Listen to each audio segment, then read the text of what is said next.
egoFM Backstage mit Gloria. Sie ist schon lange Teil des egoFM Musikprogramms und wer die Serie Sex Education gesehen hat, hat ihre Songs da auch schon im Soundtrack gehört. Mit ihrem mittlerweile 10. Album Goodbye Smallhead ist sie gerade auch auf Europa-Tour und ich freue mich sehr, dass sie es hierher geschafft hat. I'm really happy to meet Ezra Furman today. Hi. Good to meet you. Thanks for having me here. Thank you so much Nice for being in the studio. Nice couch, very comfy couch. Really good couch. You just started your Europe tour, started out in Austria. Tonight you're playing Munich.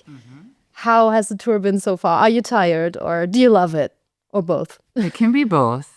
I'm very tired. I'm especially today. Yeah, we haven't usually traveled on a bus before, Okay. and we are on this time. And it takes a little getting used to sleep on the bus. Yes. They drive you through the night. But the good part is you wake up and you are in a new city, and you don't have to drive all day. You can walk around a little, or go to a radio station and do a little interview. Yeah, like today. Nice. So I have prepared us a few small, quick decision questions for you, so our listeners, our community will get to know you a bit better. Sunrise or sunset? So are you an early bird or a night owl? Well, I would like to see the sunrise more. I would I have a hard time deciding. That's what you need to know about me. You give me two options, I usually say both, Okay. you know? But I see the sunset way more often, but I long for the sunrise. I yearn for it. Yeah. Wish I could see it more. So you're not part of the 5 a.m. club or something, but you would love to get up earlier sometimes, maybe? Yeah, I mean, usually. Yeah. You know, I have a young child. I'm a parent. He gets me up. So in the winter, I guess I do get a chance to see a sunrise. So maybe I should be in the sunrise club. Well, depends. Always, right? Yeah, on tour, I'm not seeing the sunrise. Yes. I'm lucky if I get up in time to see the sunset Okay. in the winter, you know. Going to the movies or staying in and watching TV at home? At home, of course, cheaper. I like a movie theater from time to time, but I like being home. That's the strange thing about how much I travel. I really like to not be traveling. Yeah, I totally understand that. But to play shows, it's worth it. I love playing shows, so I'll do anything to play rock and roll. When you go to see a movie, do you have sweet or salty popcorn? Salty, absolutely. Do you can buy sweet popcorn? Is it a German thing? A European thing? I guess I've had it, but they don't usually have it at the movie theater. It's all about salt and butter and. Wow. Okay. So in Germany, we have either sweet or salty popcorn. And as a child, especially, I loved sweet popcorn. Really? No. Also, sometimes you have it mixed. So you have a surprise every time you take a bite. Oh, yeah, sure. That's also Good. very nice. Yeah. There's like a Chicago style blend of popcorn where it's like cheese popcorn and salted popcorn and caramel popcorn all mixed up together. That sounds amazing. It's a Chicago classic. That's where I come from, Chicago. Yeah, it's Chicago. Wow. Okay, so Amazing. that's really cool. We should have that here. It's, We talked about touring. You love an intimate club show more or a big festival stage? intimate club show. Yeah, I mean, festivals are great, but it's special when you know that people came to see you, you know? My favorite shows I've ever been to were always in a club. Yeah, there's a particular magic to it that I prefer. Yeah, so when the audience gets really quiet. Yeah, the festival, they're maybe walking by, having some popcorn. They might not care that much. But in the club, I can, I know how to work a club. I know how to get the audience eating out of the palm of my hand. Sometimes, if I'm lucky. We've had your music on our program since forever, and some of your albums have been our albums of the week also. And with this album that you released last year, Goodbye Smallhead, you wrote on social media that you, like, once a record comes out, you like to thank, well, of course, everyone collaborating with you on it. You like to thank your fans, and you still feel like you haven't thanked people enough. But to that say, I'd say thank you for the music. It's just crazy. It's just I feel so grateful to get to be able to do it, and I'm like, I just want to shake everybody and thank them, and like I know everybody. I didn't understand until I became a performing musician. Like I used to see people on stage say thank you. And I'm like, okay, why don't you say something interesting? Why do you keep saying thank you? But like the feeling, the need to say thank you is overwhelming. And yes, I just feel like you can't say it enough. Nothing explains how lucky it feels and how much it depends on other people that we get to be musicians and do this with our lives. Mhm. It's like dreams come true, and like people who it's a dream come true to do it, and people who come to shows don't realize how much I need them to do that, to be there. And obviously each person's only one person in a big crowd, so you might think it's not important, but I don't know. I just want to like give each person, like, kiss their ring And be thankful. yeah. Nice. So it's your 10th album that you've put out, and looking back on like your opus or all these albums, do you feel like your voice as a songwriter has changed like during these last couple of years? I think the album feels really open and honest. Yeah, and I kind of know what you mean. I think I was always open and honest, and yet I know what you mean. It's like it's more raw or something. I don't know. I like to think that I'm getting better. I think one change. I had some recent albums that felt kind of, even though they were personal, they were emotional. They had a kind of like communal sense of like, maybe I'm making some anthems for everyone to share and kind of put a fist in the air. And this record is something more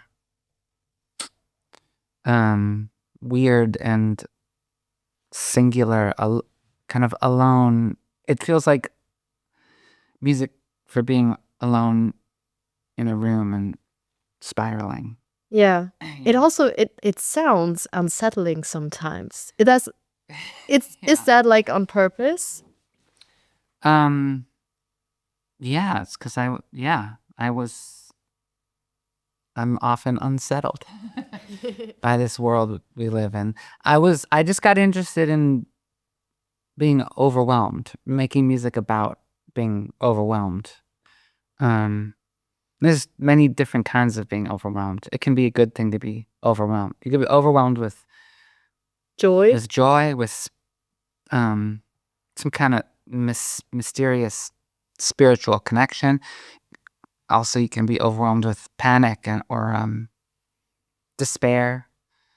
I kind of think that that I feel more overwhelmed more often, and a lot of people do. Mm-hmm. I guess now there's people who kind of grew up in this world, but we've all like entered this world where we've got little devices that deliver emergencies to us in our pockets, and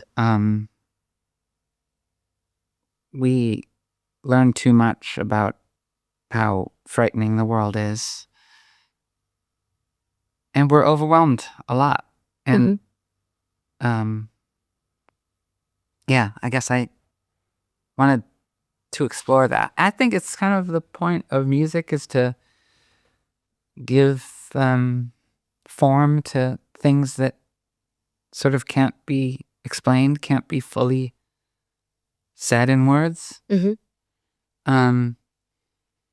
Like a space to honor those moments of absolute, Yeah.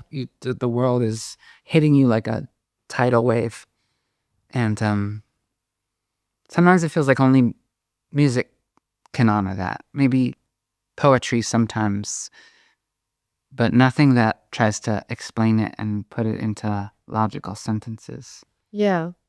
You're leading up to my next question, actually. I mean, especially with everything that's happening in our world, with like the threats to minorities, like autocratic forces on the rise.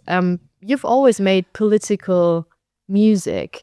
What can music do in these times for you personally and also for the listener?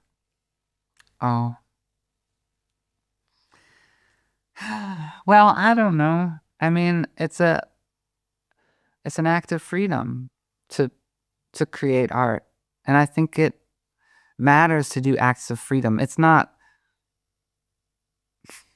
music really isn't very often actually like it's no substitute for political organizing and things like that, but it does this very important thing that is like it's an act of freedom, and it underlines it reinforces our sense of humanity, and to be concerned with justice or to try to make the world just a better place for more people to live. The basis of that is a sense of humanity, empathy, and feeling. And so like I just think we need art to reinforce that humanity. And it doesn't have to be political art. I mean, yeah, I find myself often being explicitly political in my art, but I really don't feel any obligation to do so.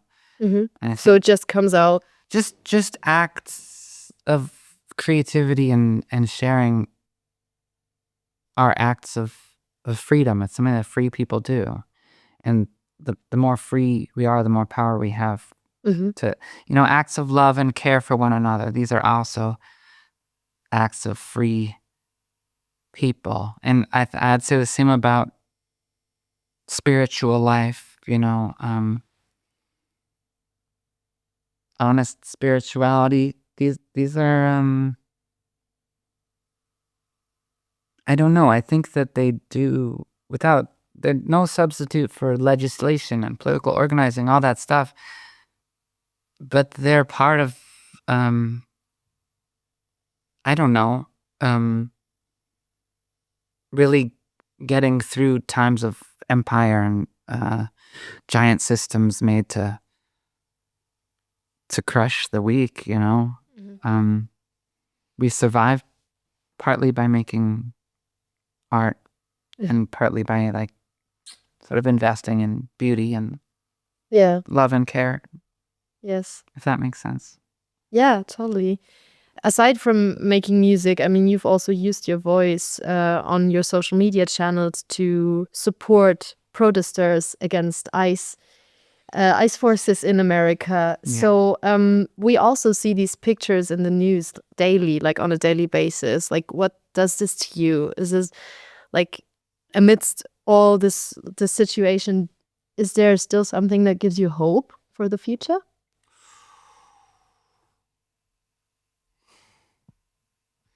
I don't know. It's looking dark. It's looking really dark. Yeah, sorry about all these heavy questions. No, it's all right. I don't know. I've only ever lived in a world where the rich are allowed to abuse and kill the poor. That's always been true my whole life. And, part of becoming an adult for me is to become aware of that.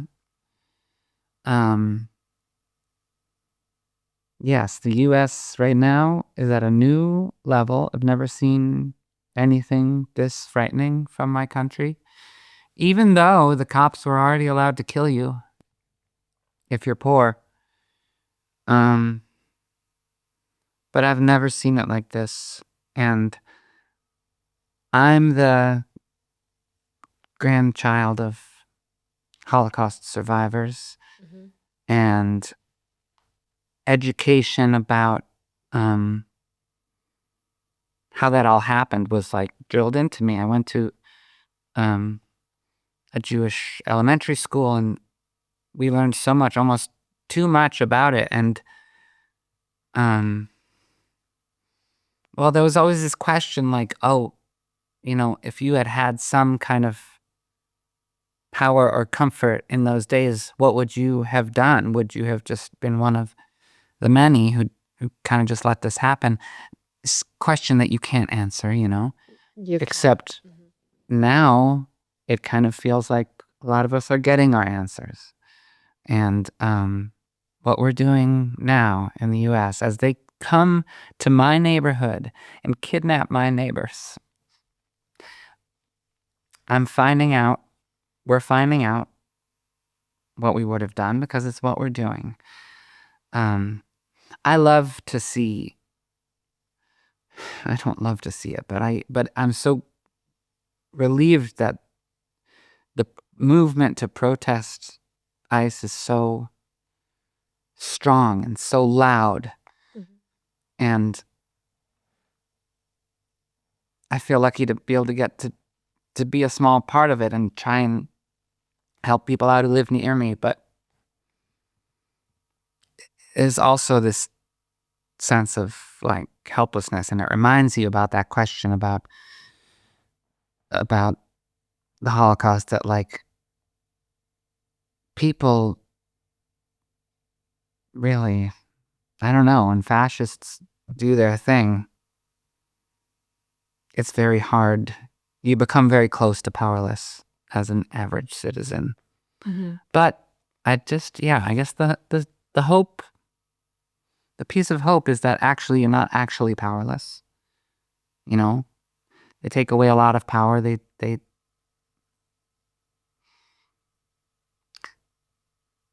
don't take away all of it. And communities are, we can defend the people who live in community with us. We really can. It's really important to remember that it's not actually true that there's nothing you can do. That's very well said. Whew. Okay. Just what a world. What a world we live in. You want to take a sip of water, or? Yes, thank you. Okay. So maybe back to another project you've been working on in the last years. A series that I really loved is the Serie Sex Education. And you hopped on the soundtrack for that. So you made original songs for several seasons. Yeah. I was really sad to see the stories of Otis, Eric, and Maeve end. Were you too? For multiple reasons. Yeah, I mean, it was a great show. It was I said the whole time that like I wished that kind of a show existed when I was a teenager. A feminist show, and like a show where that can talk about these things and talk about gay sex and talk about sex at all. When I was a teenager, everything was it was like terrible. It was a toxic culture, American Pie. You ever see those movies, American Pie? Like, that was the vibe. Yeah. It's like awful. I mean, yeah. Anyway, I was proud to be part of that. And also kind of saved my life as a professional musician. I don't know what.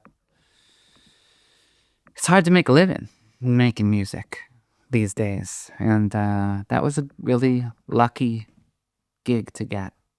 Yeah. Now you're back touring Europe with your current album, Goodbye Smallhead, and maybe saying goodbye to this chapter of, well, the album has come out. Now you're playing the songs live. Do you feel like these songs kind of develop a new life once you share them with a live audience? Is there a song that you love to play most? That's a great question. Is there a song I love to play most? We have I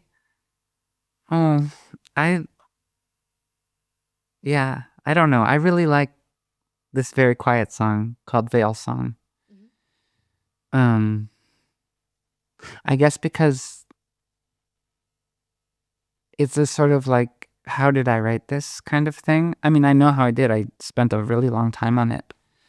I kept coming back to it over like 2 years, but like it's still like a mystery to me. It seems like to perform it, it kind of calls me to the present moment in this way that always startles me. It's this song in which I'm asking if I can lift this veil that I've been wearing, and the veil beneath that veil, and the veil beneath that one. It reminds me of like the work of being for real, being present in the present moment. And it's strange. It doesn't feel like I made it up. It just feels like this mysterious little jewel that I found. And so it's a cool experience to live through the moments that make up that song again and again. It still mystifies me. Nice.